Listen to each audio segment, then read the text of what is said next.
साथियों जय हिंद। मित्रों आइए इस छोटे से वीडियो में भारत के संविधान की उद्देशिका पर चर्चा किया जाए। मित्रों जैसे हम किसी संविधान, किसी पुस्तक, किसी विषय, किसी ग्रंथ, किसी लेख को जब लिखते हैं तो उस लेख के पहले हम उस पूरे लेख के विचार को रखते हैं कि हमारा इस पुस्तक के प्रति, इस ग्रंथ के प्रति, इस लेख के प्रति हमारा क्या थीम है, क्या उद्देश्य है, हमारे क्या कार्य हैं, हमारे कुल मिला के हमारा उद्देश्य क्या है उस पुस्तक को लिखने के पहले। उसी तरह से हमारे संविधान निर्माताओं के समक्ष निश्चित रूप से एक बहुत बड़ा ग्रंथ लिखा जा रहा था, तो उद्देशिका की बात अवश्य आई रही होगी कि क्यों ना इसके उद्देशिका को क्लियर कर दिया जाए कि भारत के संविधान की यह उद्देशिका होगी।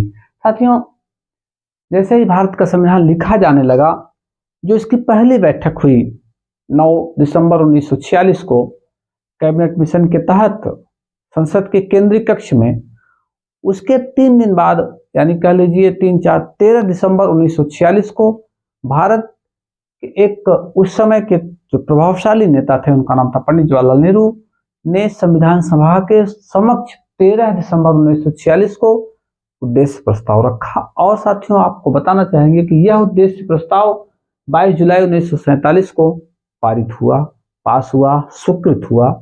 अब ऐसे कह लीजिए कि नेहरू जी द्वारा प्रस्तुत की गई उद्देशिका स्वीकार कर ली गई।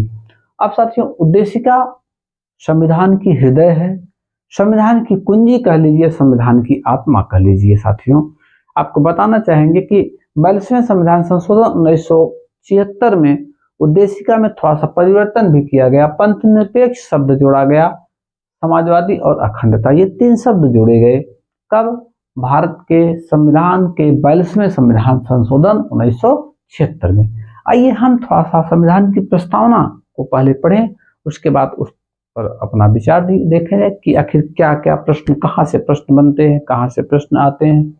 हम भारत के लोग, मित्रों हम भारत के लोग, यानी यहाँ सबसे बड़ी अगर शक्ति है किसी में तो किसमें? हम भारत के लोग, यानी हम लोगों में, यानी जनता में भारत को एक प्रभुत्व संपन्न, भारत को एक संपूर्ण प्रभुत्व संपन्न, मित्रों संपूर्ण प्रभुत्व संपन्न का मतलब भारत किसी भी आंतरिक और बाह्य दबाव से मुक्त है। यानी इसके पहले भारत ब्रिटेन के दबाव में था, उसके पहले राजाओं के दबाव में थे लोग, लेकिन अब हम आंतरिक और बाह्य दोनों रूपों में किसी के दबाव में नहीं, कुल मिला के हम स्वतंत्र हैं, पूरी तरह से संपूर्ण प्रभुत्व संपन्न, हम पूरी तरह से प्रभुता संपन्न लोग हैं। और समाजवादी, देखिए समाजवादी का मतलब यहाँ पे समाज के समस्त वर्गों को एक बराबरी का दर्जा देने की बात है। समाजवादी से शब्द से मतलब, यानी हम पूंजीवादी को नकारते हैं, उदारवाद को नकारते हैं, दोनों को मिलाकर हम समाजवाद को स्वीकार करते हैं। समाजवादी। पंथ निरपेक्ष, यानी भारत का कोई भी जो राष्ट्रीय धर्म है यह नहीं होगा, यानी भारत की जो दृष्टि है वो सब धर्मों के समान है, सब धर्मों के सब पंथों को नकारने का काम भारत करता है, सबको स्वीकार करता है, लेकिन सरकारी तौर पर उनको क्या करता है? स्वीकार, मतलब कुल मिला के भारत का कोई राष्ट्रीय धर्म नहीं है। लोकतंत्रात्मक, यानी भारत की जो व्यवस्था है वो कैसी होगी? लोकतंत्रात्मक। यहाँ राजा नहीं होंगे, जनता द्वारा चुने गए व्यक्ति, अधिकारी ही शासन करेंगे। गणराज्य, गणराज्य का मतलब जो यहाँ का राष्ट्राध्यक्ष होगा वो लोगों द्वारा चुना हुआ होगा, न कि किसी एक व्यक्ति द्वारा, बनाने के लिए तथा उन सब नागरिकों में सामाजिक, ध्यान देंगे, आर्थिक, राजनैतिक न्याय, यानी 3 तरह के न्याय, सामाजिक न्याय और आर्थिक न्याय और राजनीतिक न्याय। भारत की उद्देशिका में 3 तरह के न्याय की व्यवस्था की गई है, सामाजिक न्याय, आर्थिक न्याय, राजनीतिक न्याय, जो इसके पहले नहीं था। अब आपको सामाजिक न्याय मिलेगा, आर्टिकल 17 छुआछूत का अंतर। आर्थिक न्याय, आर्थिक न्याय का मतलब अमीर गरीब के बीच में खाई जो है उसको पाटने का प्रयास किया जाएगा, वृद्धा पेंशन दिया जा रहा है, तमाम तरह की लोक कल्याणकारी योजनाएं दी जा रही हैं, आर्थिक न्याय की। राजनीतिक न्याय, SC/ST से लेकर जनरल OBC तक का कोई भी व्यक्ति किसी राजनीतिक पद पर जा सकता है, उतनी योग्यता रखता हो। यानी 3 तरह की न्याय, सामाजिक न्याय, आर्थिक न्याय, राजनीतिक न्याय, 3 तरह की न्याय। 5 तरह की स्वतंत्रताएं आपको मिली है। विचार की स्वतंत्रता, अभिव्यक्ति की स्वतंत्रता, विश्वास की स्वतंत्रता, धर्म की स्वतंत्रता और उपासना की स्वतंत्रता।